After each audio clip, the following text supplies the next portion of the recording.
Okie dokie. So we're back and looking at chapter 7 now in Math 095. So percents is a pretty big topic, but we're going to break it down and introduce things in case you haven't seen this stuff in a while. So in general, percent means parts per 100. The percent symbol shows the number of parts out of 100 parts. So 27% is 27 parts out of 100 parts. So that's kind of the way you just have to think of it. It's a certain component of out of 100 parts. I know that doesn't sound very good, but let's take a look at the definition and we'll kind of see if that helps a little bit. So 1% we can write as a fraction as 1 out of 100.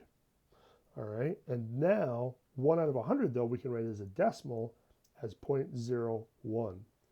So now the first part of this is really just looking at how we can change from one form to another correctly. So let's start off with changing a percent to a decimal. We want to just drop the percent symbol and move the decimal to the left 2 places.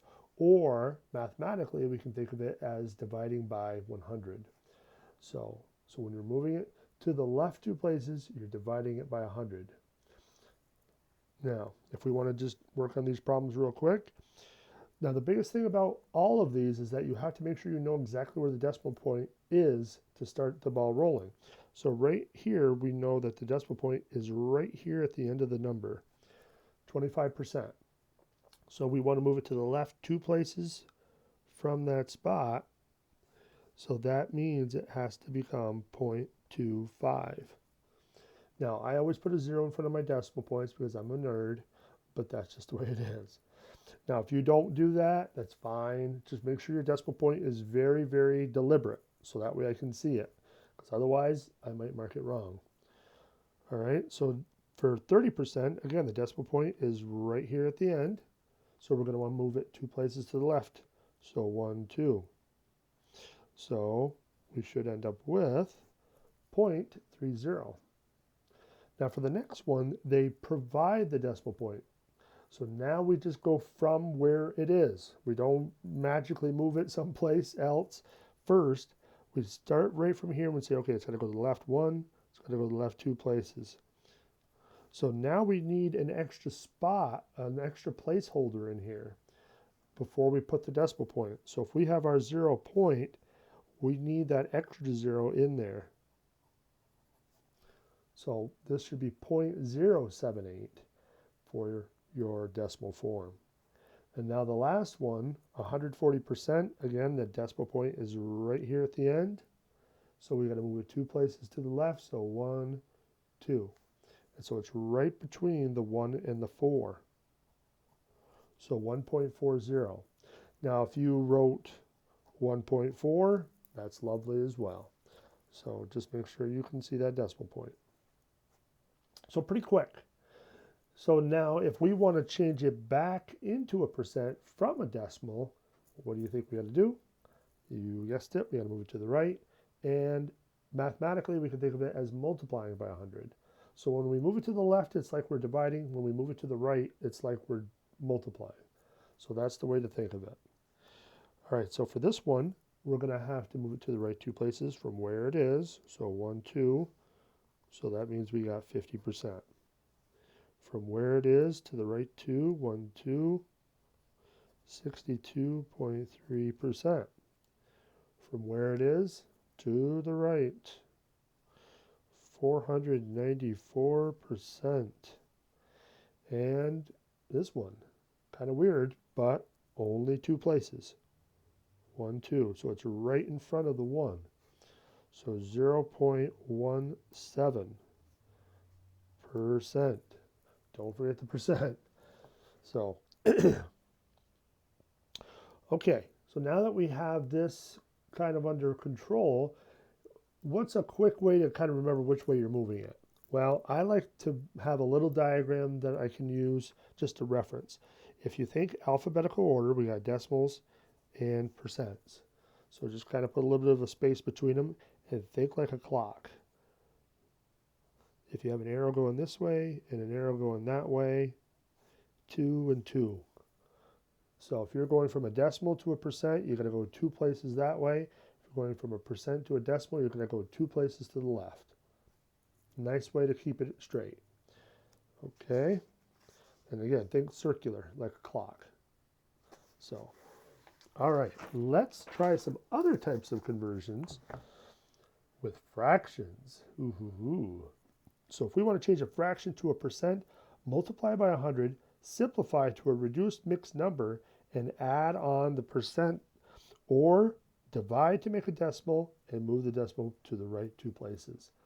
Now the first one is a more fractiony, caging that word, a fractiony type of process, which most people don't particularly like. The second one is just using a calculator, and that makes life a lot easier.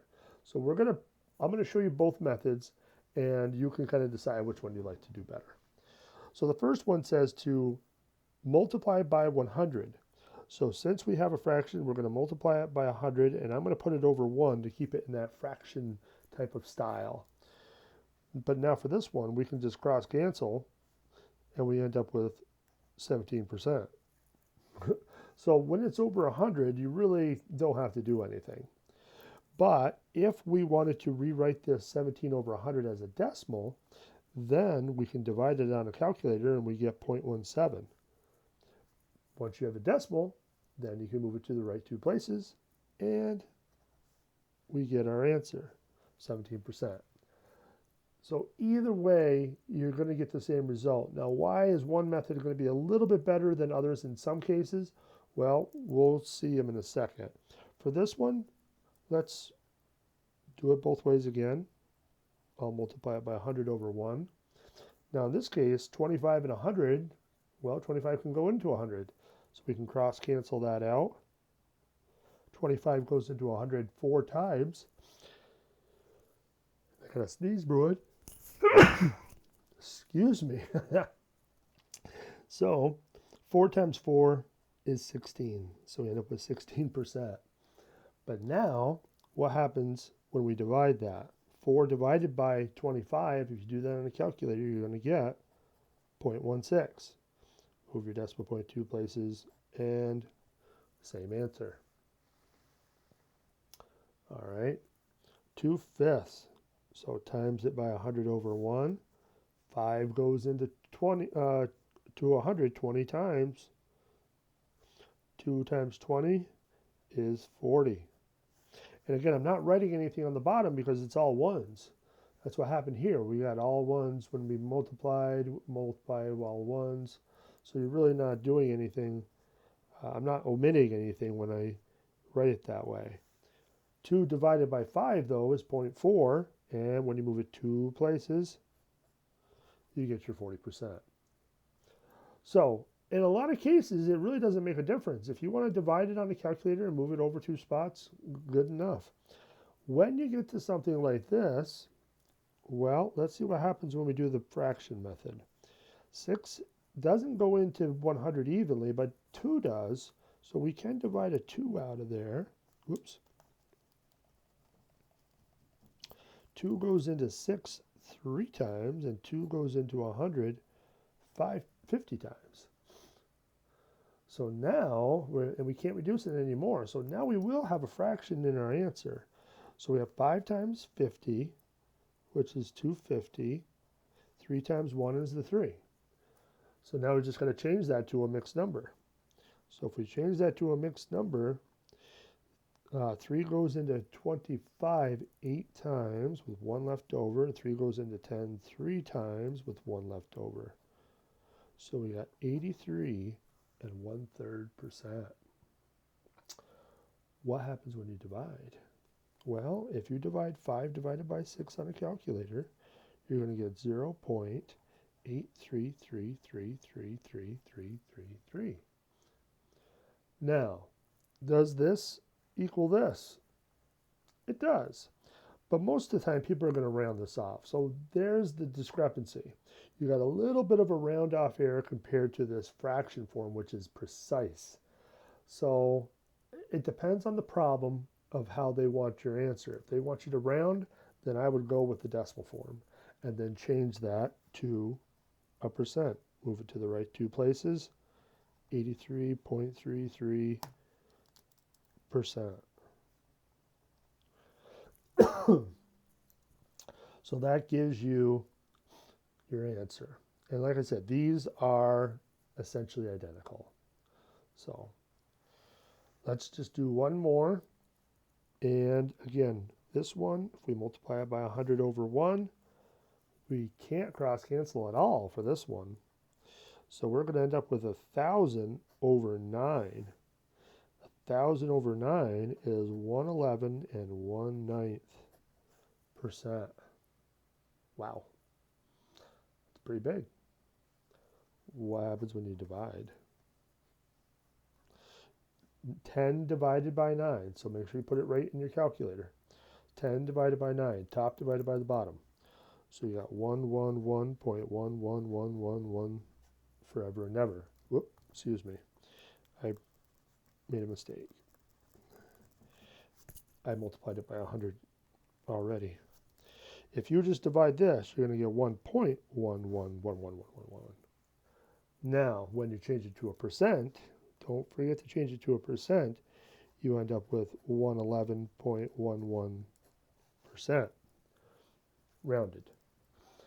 So again, these are essentially identical. There's a small discrepancy between them, but they're pretty darn close. So again, read the directions and make sure you're answering the question the way they want it. Now, the last part of this is looking at how to change it from a percent back into a fraction. Well, let's see what it says. Change the percent to a fraction, drop the percent symbol, divide by 100, and simplify the expression to a reduced fraction. So divide by 100. Well, remember, we can write division a lot of different ways. And one of them is just to put it over 100. Right? If you put something over 100, that's dividing by 100. So that's essentially what we're going to be doing for all of these. And then, can we reduce 71 over 100? Nah. So that's our answer. Pretty nice. For the next one, again, put it over 100. So we have 5 over 100. Can we reduce this one? You better be screaming yes. 5 goes into both of those. So if we divide by 5, we get 1 over 20. All right, so whole numbers are really not a big deal. Whole number percentages are not a big deal because we just put it over 100, reduce it if we can, and call it good. No percent symbols on your answers though. What about decimals? Decimal percentages. Ugh. Well, the nice thing about these is you do it the same exact way we did the previous ones. Remove the percent symbol altogether and put 0.06 over 100. Now, it's kind of got some issues because it's got a decimal on the top and, it just doesn't look right. Well, we got to fix it. So the first thing we got to do is multiply this by something to move it over one spot to get rid of that decimal. And if we multiply it by 10, that will do it. But don't forget, if you multiply the top by 10, you got to multiply the bottom by 10. So that's going to make it into 6 over 1,000. But now we can divide out a 2, so we end up with 3 over 500. So decimals really aren't that big of a deal, decimal percentages. We just have to multiply to get rid of them, and then we can reduce it down. So same idea with this one. We're going to put 0.45 over 100, but what are we going to multiply this one by? Because we got to move it 2 places, we better multiply it by 100. So now the 2 decimal places are going to be gone, and we have 45 over, well, 100 times 100 is 10,000. So now we got to reduce this. But if you look carefully, you can see 5 goes into both of those. So 5 goes into 45 9 times. 5 goes into 10,000 2,000 times.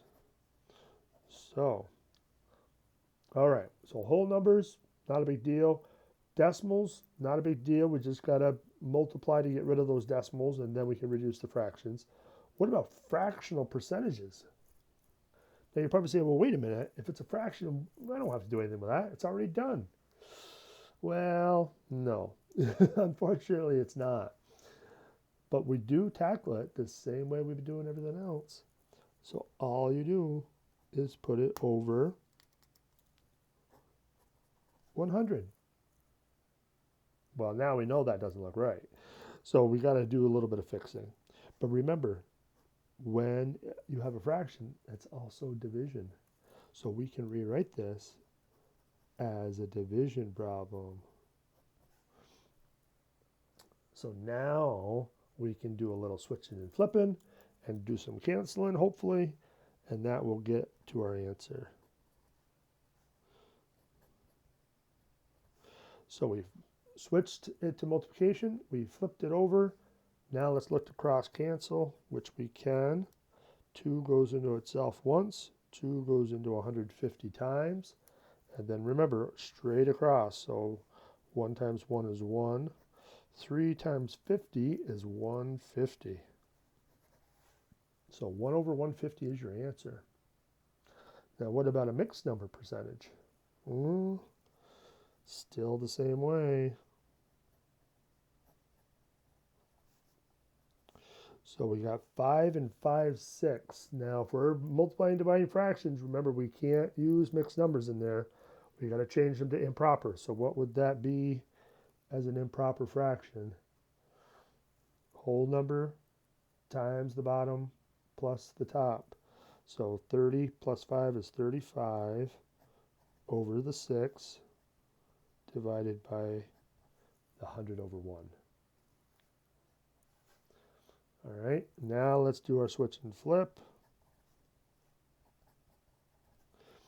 And we can do a little cross canceling. 5 goes into 35 7 times.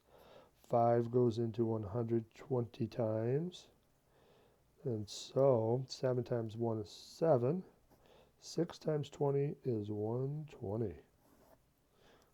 I don't know why I circled that one, but I did. Oh well. All right, one final question that kind of just makes sure you don't do some typical mistakes with these percent problems. So these are 2 examples of problems that people do with percent problems. So what went wrong? Explain each mistake by the student and find the correct solution. For the first problem, she had to write 7 out of 20, 7 over 20, as a percent. She entered 7 divided by 20 equals, and the result was 0.35. So she said 7 out of 20 is equal to 0.35%. So what's wrong with that? Did she do the math right on the calculator? Well, it seems so. She put the top number in first, and the bottom number in second, and then hit equals. So that's got to be right. But what's wrong? Why is 7 out of 20 not equal to 0.35%? What did she forget to do? She forgot to move the decimal point. So 7 out of 20 is equal to 0.35, but 0.35 is equal to 35%. So don't forget to move the decimal. So forgot to move decimal. Don't forget that. That's very important. Common mistake though. All right, now the last one. For the second problem, she had to write 16 out of 25 as a percent. She entered 25 divided by 16 equals, and the result was 1.5625. So she said 16 out of 25 equals 156.25%. What did she do wrong there? Well, 16 over 25 would mean 16 should have been first and 25 should have been second. So she divided backwards.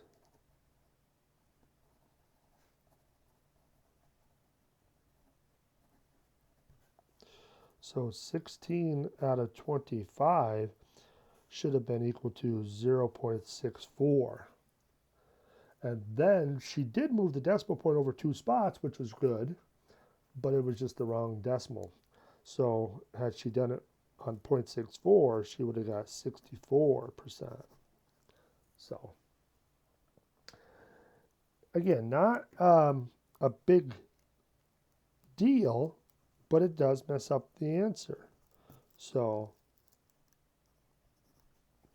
just be careful. These are two very, very common mistakes. People forget to move the decimal point before they tack on the percent, and they divide backwards on their calculator. So be very careful. All right, so we'll stop there. Long video, I know. I apologize. We'll try to make the next one shorter. So we'll see you soon.